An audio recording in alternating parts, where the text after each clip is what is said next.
에스더 말씀을 이제 두 번째 나누게 됩니다. 지난번 말씀 나눴듯이요. 에스더에서는 하나님이란 단어가 단 한 번도 나오지 않습니다. 그리고 뭐 기도라든가 어떤 이렇게 신앙적인 어떤 그러한 단어들이 전혀 나오지 않는 말씀입니다. 그러나 은밀하게 역사하시는 하나님, 보이지 않으시지만 구체적으로 인도하시는 하나님의 모습을 볼 수가 있죠. 또한 하나님께서는 역전의 하나님, 역전의 하나님이라는 것을 에스더 말씀을 통해서 알 수 있습니다. 하나님은 어떻게 역전을 시키십니까?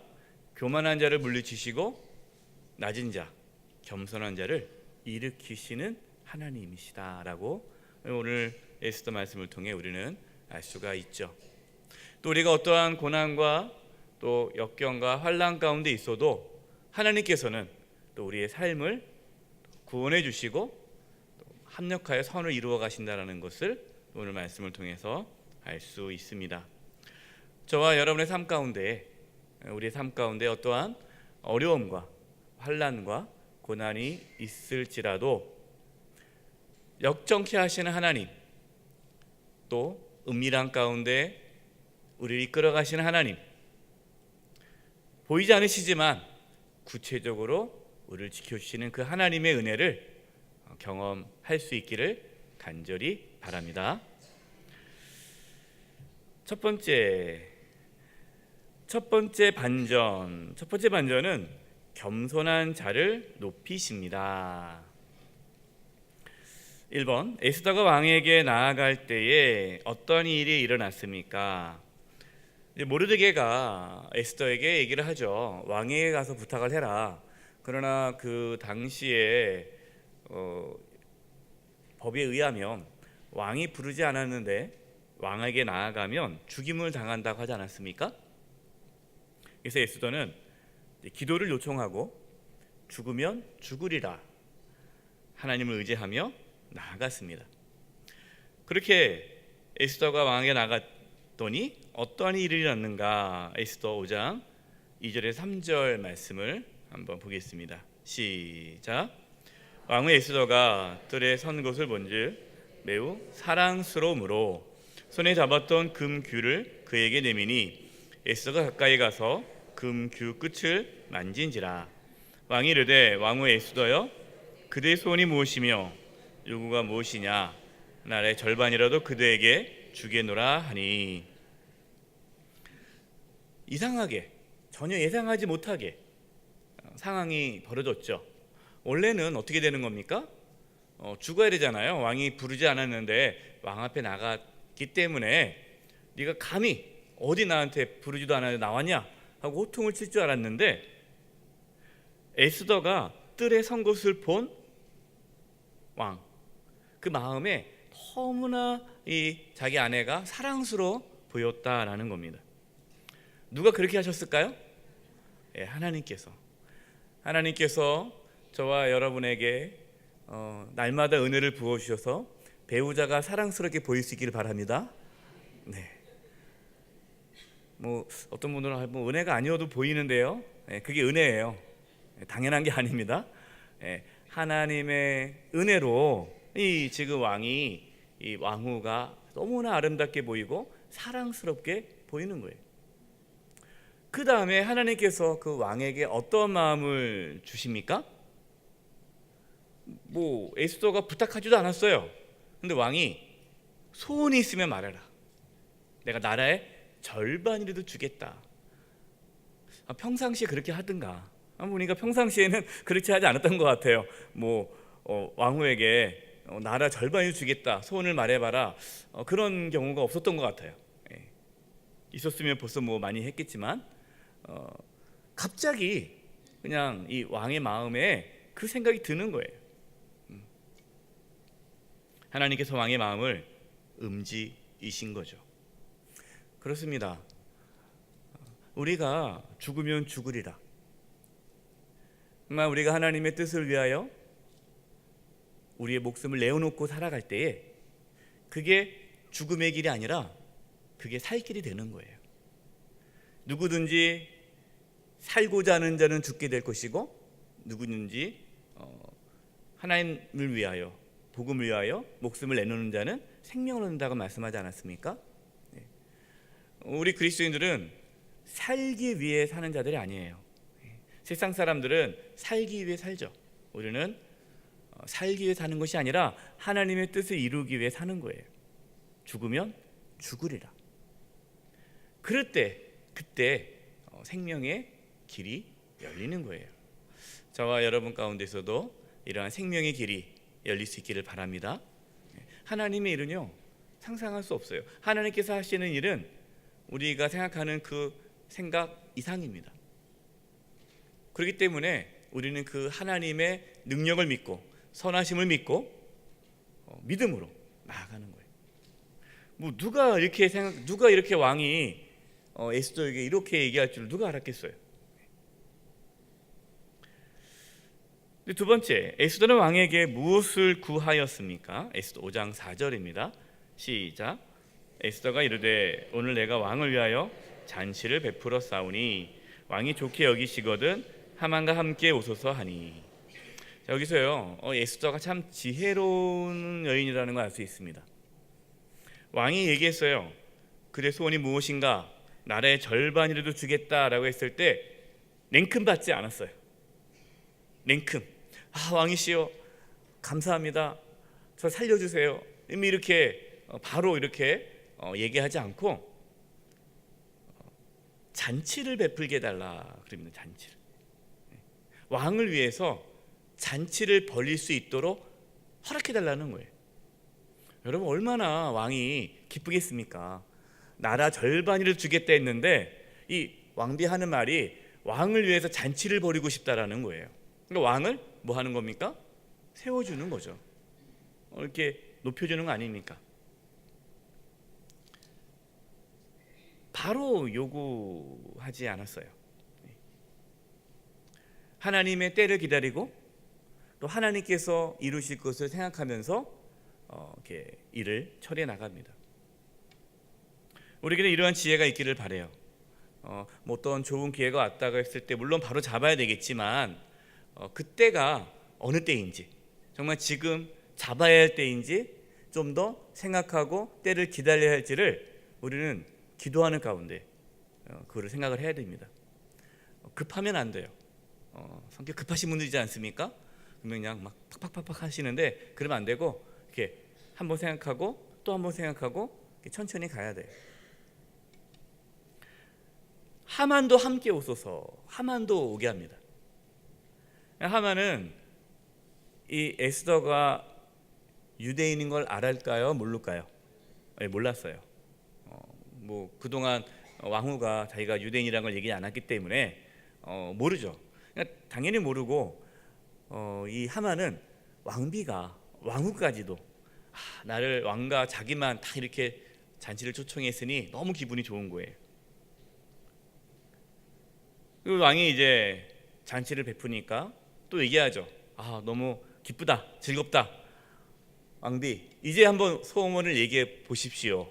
나라의 절반을 주겠습니다. 그러자 또 이 에스더가 뭐라고 합니까?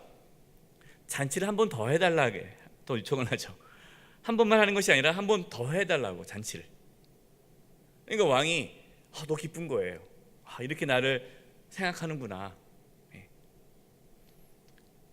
그렇게 해서 이제 잔치를 또 두 번째 잔치를 준비를 합니다. 그때 이제 하만은 너무나 기분이 좋고 또 이제 첫 번째 잔치를 벌이고 이제 집으로 가는 길에 그 궁궐 앞에 문 앞에 있는 모르드기를 보니까 또 기분이 확 잡진 거예요. 기분 나빠. 근데 내가 좀 참자. 이제 조금 있으면 저 모르드기 다 죽겠지? 저 유대인 다 죽겠지? 하고 그냥 왕비가 자기를 부른 것도 기분 좋고 이제 저 밉상인 모르드게와 또 그 모든 민족, 그들의 민족, 유대 민족이 다 죽을 거 생각하니까 너무 기분이 좋은 거예요. 이제 집에 가서 어떻게 이제 모르드게를 죽일까 이제 고민을 했는데 모르드게를 이렇게 나무에 달 생각에 나무를 장대를 이렇게 마련하죠. 그래서 아주 뭐 이렇게 기분이 좋았습니다.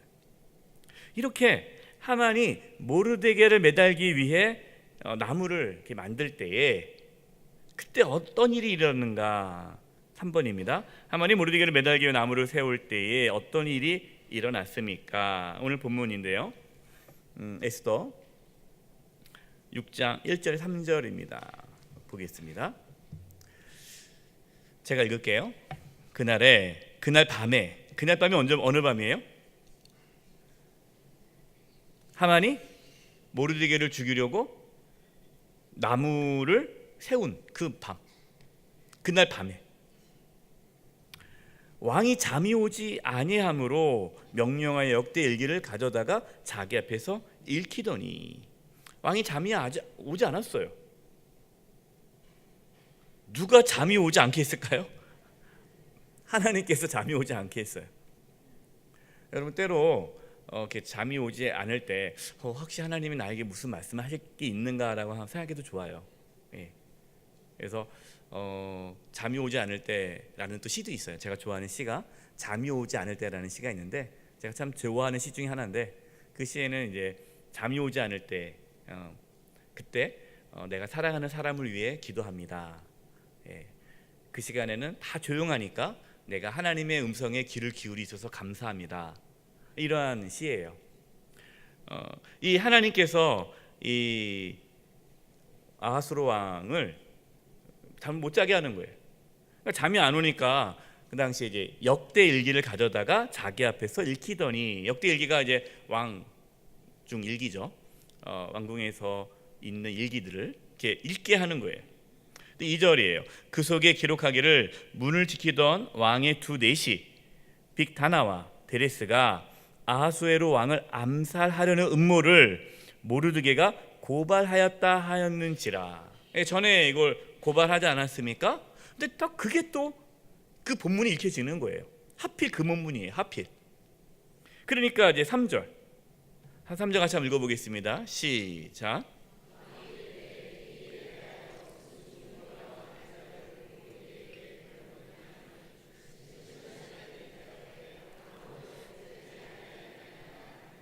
여러분 이것도 이상하지 않습니까? 일반적이었으면 그 당시에 그렇게 모르드게가 알려줘가지고 아하수에로 왕이 암살로부터 벗어날 수 있었으면 바로 그때 모르드게가 뭔가 관직을 주거나 뭔가 은혜를 베풀어야 되잖아요. 상을 줘야 되지 않습니까? 근데 그때는 또 안 했어요. 그러니까 누가 못하게 했을까요? 하나님께서. 언제 상 주려고? 지금 상 주려고. 그래서 여러분 때로 우리가 내가 계획했던 대로 일이 잘 되지 않는다고 너무 서운해하지 마세요. 이 모르드게가 속상하는지 아닌지 모르겠어요. 만약에 모르드게가 그 전에 상 받았더라면 넘어갈 수 있는 거 아니겠어요? 예, 그래서 하나님은요 큰 그림을 갖고 우리를 이끌어 가세요. 그렇기 때문에 지금 당장 내가 뭐 이 일이 안 됐다고 해서 막 이렇게 부들부들 떨거나 억울해하거나 뭐 그러지 마세요. 하나님은 그 모든 것을 다 합력하여 선을 이루십니다.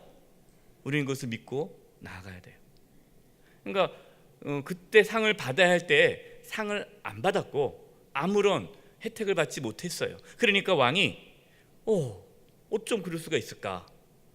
그리고 이 모르드게가 이게 귀한 일을 했는데 어떡하지? 미안한 마음이 너무나 크잖아요.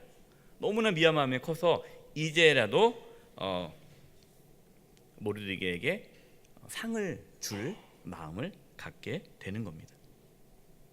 하나님이 다 이렇게 이끄신 거죠. 우연이 아니에요. 세상 사람들은 우연이라는 단어를 씁니다. 그러나 우리 믿는 자들은 우연이 아니라 다 하나님의 계획과 뜻 안에서 이루어지는 거예요. 여러분 우리는 우연이 없습니다. 우연이 아니에요. 하나님은 우연이라고 보여지는 그 사건을 통해 하나님 우리를 이끄세요. 룻기에서도 그 단어가 많이 나와요. 룻기. 룻기에서도 하나님이 우연을 통해서 하나님 역사하시죠. 이 에스더도 마찬가지예요. 네 번째, 하나님은 모르드게를 어떻게 존귀하게 하셨습니까? 이제 왕이 하만에게 물어봅니다. 어떻게 하면 내가 존귀하게 하고 싶은 신하가 있는데 어떻게 하면 그 신하를 존귀하게 할 수 있을까라고 물어보는데 하만이 어떻게 생각합니까? 6절 하만이 들어오거늘 왕이 묻되 왕이 존귀하게 하기를 원하는 사람에게 어떻게 하여야 하겠느냐? 하만이 심중에 이르되 왕이 존귀하게 하기를 원하시는 자는 나 외에 누구리요 하고. 참 교만하죠. 그러니까 하만은 이렇게 교만해요. 그러니까 이 교만한 자예요. 자신 말고 누가 있겠어? 이게 착각한 거죠. 근데 하나님께서는요 정말로 놀랍게 누구를 통해서 모르드게를 존귀케 합니까? 하만을 통해서. 하만을 죽이려고 하잖아요. 하만이 죽이려고 하는데 그 하만을 모르드게를 존귀케 하는데 쓰십니다. 그러니까 왕이 이제 얘기 듣고 이제 왕이 이제 하만에게 얘기하죠. 그러니까 이제 이 하만이 왕에게 왕복을 입히시고 왕이 타는 말을 태우고 왕이 쓰는 그 왕관을 씌우면서 이렇게 밖에 나가면서 왕이 존귀하게 하는 사람은 이같이 할 거다 하면서 이렇게 길을 가게 하면 됩니다. 뭐 진짜 왕같이 이렇게 대우해달라. 자기가 하고 싶은 거죠. 그러니까 자기가 받고 싶은 거 그걸 얘기하는 거예요. 그러니까 왕이 뭐라고 말합니까? 그래 그렇게 네가 말한 그대로 네가 나아가서 모르드게에게 그렇게 해줘라 그래요. 11절입니다. 11절 하만이 왕복과 말을 가져다가 모르드게에게 옷을 입히고 말을 태워 성중 거리로 다니며 그 앞에서 반포하되. 상상해 보세요. 지금 모르드게는 말을 타고 그 하만은 그 밑에서 말 앞에서 서서 어이 하면서 이렇게 얘기하는 거예요. 얼마나 속이 부글부글했습니까?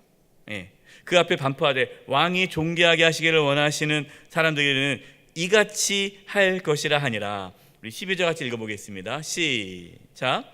모르드게는 다시 대궐문으로 돌아오고 하만은 번뇌하여 머리를 싸고 급히 집으로 돌아가서. 너무 열받은 거예요. 스트레스. 그러니까 머리가 아파가지고 지끈지끈. 하나님께서는요 우리의 원수를 우리 앞에 부끄럽게 하십니다. 우리가 정말로 하나님 앞에 겸손하게 살아간다면 우리를 괴롭혔던 그 사람들이 우리를 존귀케 하는 은혜를 겪게 돼요. 저와 여러분의 삶에 그러한 은혜가 있기를 바랍니다. 사람들이 무시했단 말이에요. 그런데 하나님께서 복을 주셔서 형통케 되니까 사람들이 무시를 못하는 거예요. 존귀케 하는 거예요. 하나님의 사람들 다 그런 모습들이 있어요. 요셉도 그랬고 다니엘도 그랬고 이 모르드게도 그런 은혜를 입는 거죠. 믿지 않는 친척들, 가족들이 믿는 우리를 무시하고 하대하고 이렇게 했을 때 너무 그것을 우리가 스트레스 받거나 너무 이렇게 자존심 상해하지 마세요. 우리가 정말 하나님의 은혜 가운데 살아가면 나중에 반드시 그 주변 사람들이 우리를 존귀하게 여길 때가 옵니다.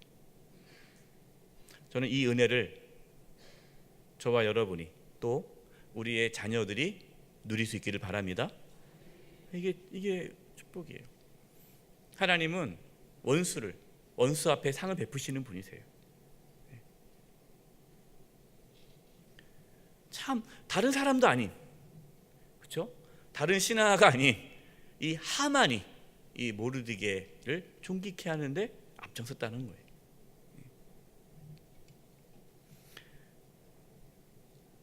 그래서 여러분 원수를 갚지 마시고 원수를 불쌍히 여기세요. 하나님께서 그 원수를 다 다루시기 때문에 누가 여러분을 괴롭힙니까? 그러면은 막 같이 막 이렇게 팔 걷어가지고 싸우지 마시고 불쌍히 여기셔야 돼요. 아유, 어떡하나, 날 저렇게 괴롭히면은 이제 큰일 날 텐데, 이렇게 생각하시면 돼요. 같이 뭐 너 죽고 나 살자 뭐 이렇게 하면 안 돼요. 하나님 손에 맡기셔야 돼요. 그리고 또 우리는 하나님 사람들을 함부로 대해서는 안 돼요. 함부로 했다가는 여러분 정말로 하나님께서 정말 수치를 겪게 하십니다. 그렇기 때문에 우리는 하나님의 사람들을 함부로 하지 말고 늘 존중하고 잘 따라야 돼요.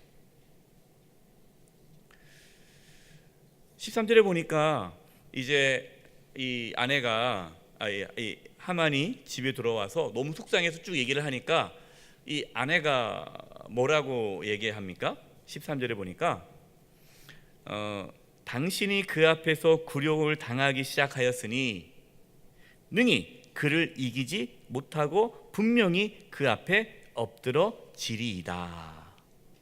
이제 보는 거예요. 아내도 보고 주변 지혜로운 사람들이 이제 그걸 보기 시작하는 거예요. 하나님의 놀라운 그러한 구원의 일들을 보게 된 거죠.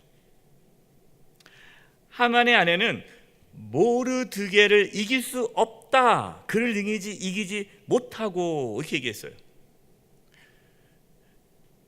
하나님이 함께하는 자는 이길 수 없어요.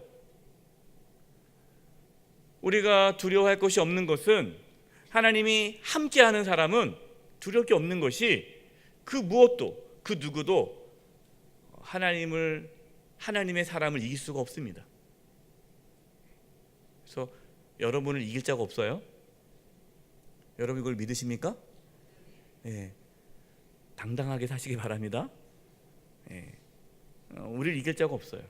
그렇다 해가지고 오늘 이 말씀 듣고 가지고 뭐 누구나 붙잡고 싸우자 하지 마시고 하나님께서 보호하시기 때문에 그 하나님의 사람을 해할 자가 없다라는 거죠.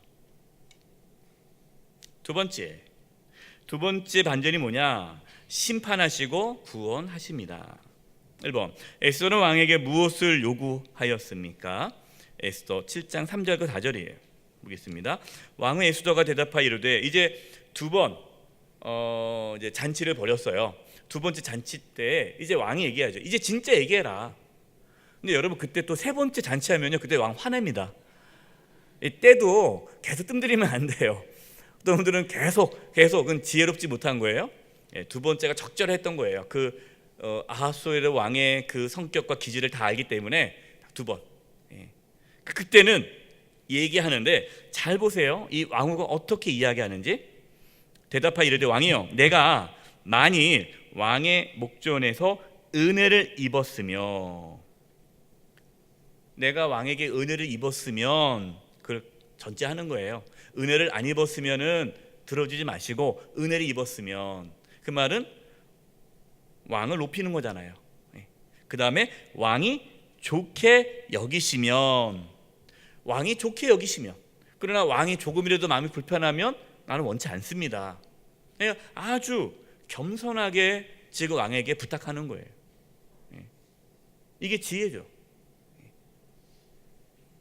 여러분, 우리가 누구한테 이렇게 부탁할 때 지혜롭게 부탁해야 돼요. 어떤 분들은 당연한 권리처럼 막 얘기하면 안 돼요. 좋게 여기시며, 내 소총대로 첫 번째 무엇을 얘기합니까? 내 생명을 내게 주시고, 내 생명을 내게 주소서. 그러면 지금 에스더는 왕후잖아요. 왕후기 때문에 이 하만이 이 유대인들을 다 죽여도 에스더는 죽지 않아요. 왕후이기 때문에. 그런데 지금 이 에스더는 내 생명을 내게 주시고라고 표현하는 것은 지금 유대인의 죽음이 곧 나의 죽음, 자신과 민족을 하나로 보는 거예요. 그리고 유대인이 죽으면 나도 죽는 것처럼 같이 가는 거죠. 그러니까 나만 살겠다는 게 아니에요. 그리고 내 요구대로 내 민족을 내게 주소서. 드디어 자기가 유대인임을 밝힙니다. 여러분, 이것은 쉽지 않은 고백이에요. 예. 그러나 이제 에스더는 이제 말해야 할 때 말을 하는 겁니다. 빙빙 돌리지 않아요. 정확하게, 담대하게, 분명하게 얘기합니다. 여러분, 이것이 때로 필요하죠. 4절입니다. 나와 내 민족이 팔려서 죽임과 도륙함과 진멸을 당하게 되었나이다. 나와 내 민족, 이 하나예요, 하나. 만일 우리가 노비로 팔렸더라면 내가 잠잠하였으리이다. 우리가 노비로 팔렸다면, 죽지 않고 노비로 팔렸다면 가만히 있겠습니다. 부탁하지 않습니다. 근데 왜 부탁하느냐? 죽으니까. 근데 이 죽는 것이 단순히 우리의 민족이 죽어서 마음이 아파서 왕에게 부탁하는 것이 아니라, 지금 이 유대인이 다 죽으면 어떻게 되는 거예요? 그래도 대적이 왕의 손해를 보충하지 못하였으리다 하니. 만약에 유대인이 다 죽으면 왕에게 손해가 온다는 거죠. 차라리 노비로 있으면 그래도 이렇게 국력에 도움이 되지만, 다 죽이면, 그 사람들 죽이면 왕에게 손해가 오는 거 아닙니까? 그러니까 이 에스더는 왕에게 손해가 되고 또 왕의 그 기분을 해치지 않고 분명하게 또 이 유대인이 죽음이 나의 죽음임을 이렇게 이야기합니다.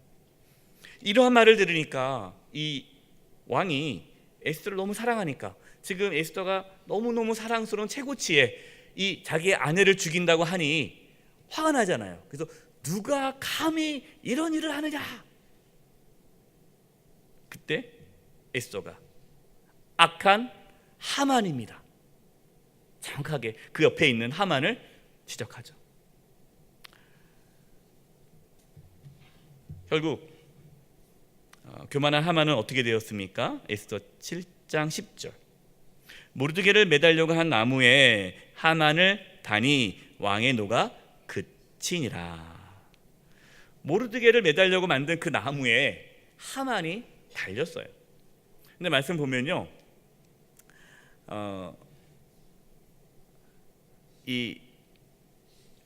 하만이 이제 잡히지 않습니까? 잡힐 때 그 왕을 모시는 내시 중에 한 사람이 이렇게 얘기해요. 왕이시여, 사실 저 하만이 모르드게를 매달려고 만든 나무가 있습니다. 그걸 얘기해줘요. 그러니까 이 왕이 그래? 거기다 매달아라. 그래서 죽이거든요. 이 말씀 보면요, 우리는 추측할 수 있어요. 뭘 추측합니까? 하만이 평상시에 어떻게 보였습니까? 다 밉보인 거예요. 미흡게 보인 거예요. 왜? 교만하니까. 거만하고 교만하고 다 자기 앞에 꿇어야 되고, 그러니까 사람들이 뭐 그 앞에서는 뭐 예예하지만 속으로는 싫었던 거예요. 그러니까 하만이 제거되는 걸 다 기뻐한 거예요. 그러니까 굳이 말하지 않아도 되는데 모르드게를 달 나무를 이렇게 하만이 만들었다고 얘기해가지고 그 나무에 죽게 한 거 아닙니까? 하나님께서는 이렇게 하만을 심판하셨어요. 근데 우리는 이 말씀 보면서요, 우리의 모습 속에 하만의 모습은 없는가 한번 보았으면 좋겠습니다. 우리는 사람들에게 하만처럼 함부로 말하고 교만하고 목에 힘주고 그렇게 권세를 휘둘린 적은 없습니까? 내가 집에 가장이라고, 내가 아빠라고, 또 남편이라고 가부장적인 그 가정 안에서 내 말대로 해, 이렇게 아주 윽박지르면서 하만처럼 살진 않았습니까? 아니면 회사에서, 아니면은 우리 또 교회에서, 내가 속해 있는 공동체에서 자기의 목소리를 내세우고 내 말대로 안 하면은 막 함부로 하고 이렇게 교만한 마음이 없었습니까? 아니, 그렇다면 우리는 하나님 앞에 회개해야 돼요.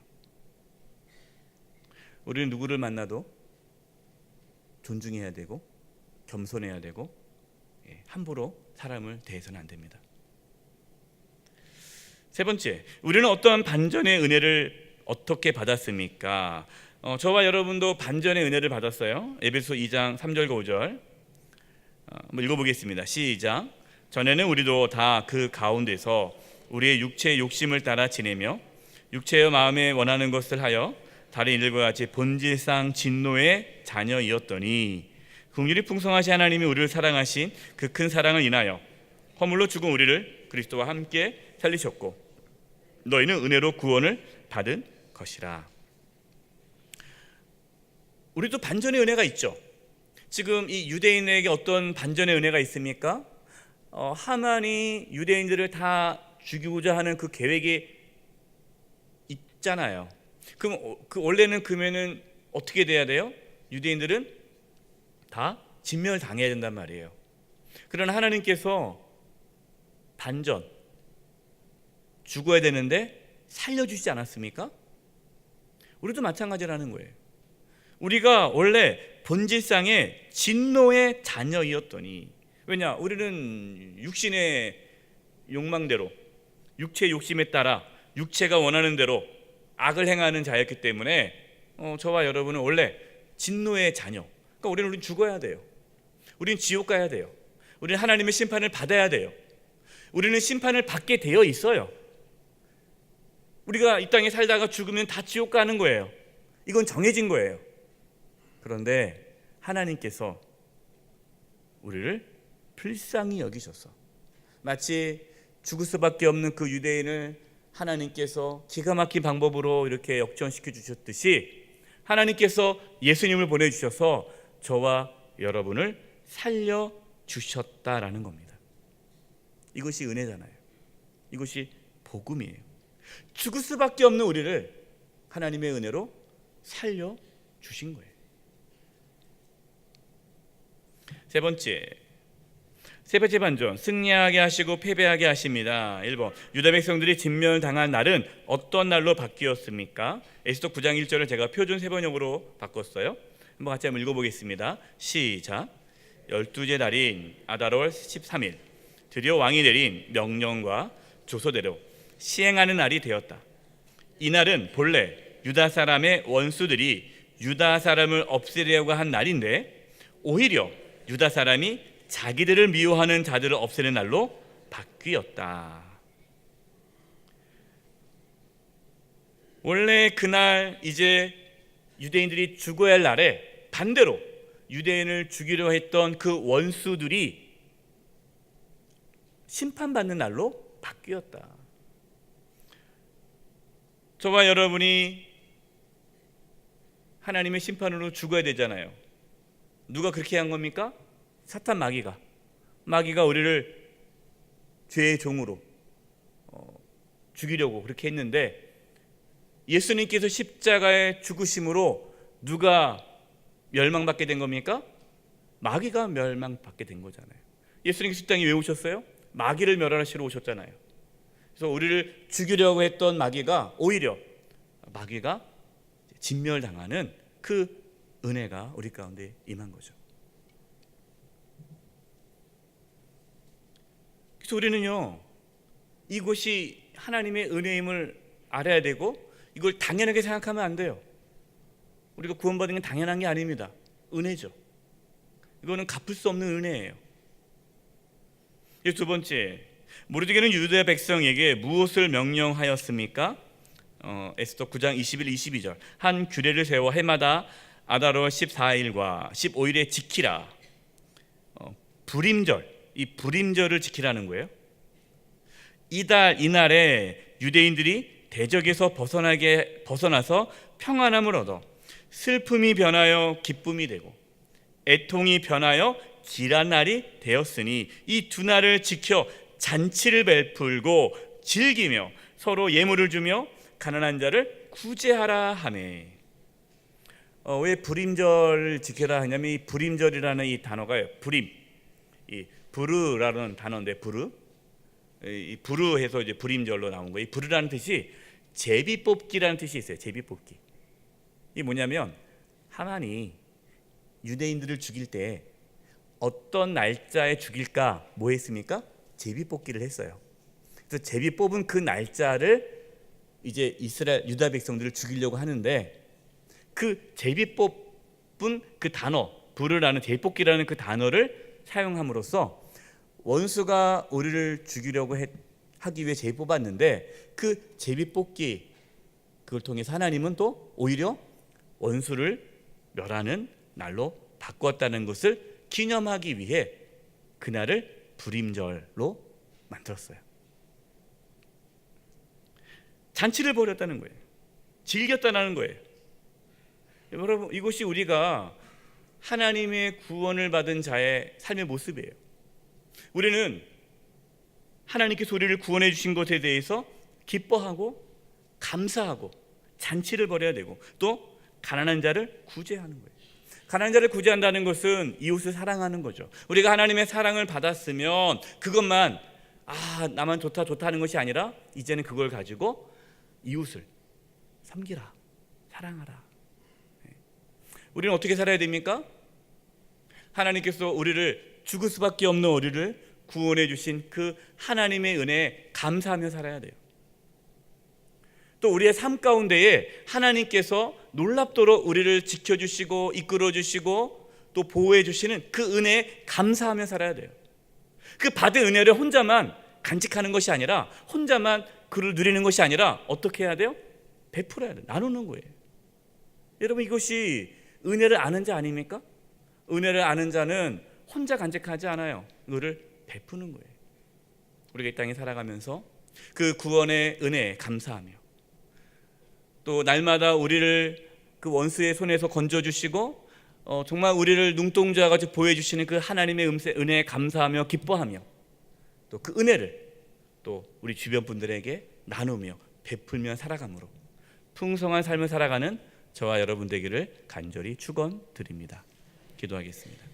하나님 아버지, 교만한 자를 물리치시고 겸손한 자를 세우시는 하나님, 저희들 늘 겸손하게 하나님을 바라보고 의지하게 도와주시고, 우리가 어떠한 고난과 역경 가운데서도 하나님의 구원하심을 바라보며 믿음으로 나아가게 하여 주시옵소서. 우리가 구원의 은혜에 대해서 날마다 감사하며 기뻐하며 살게 해주시고, 또 베풀며 섬기며 살게 하여 주시옵소서. 우리를 구원해 주신 하나님 감사드리며 예수님의 이름으로 기도드립니다. 아멘.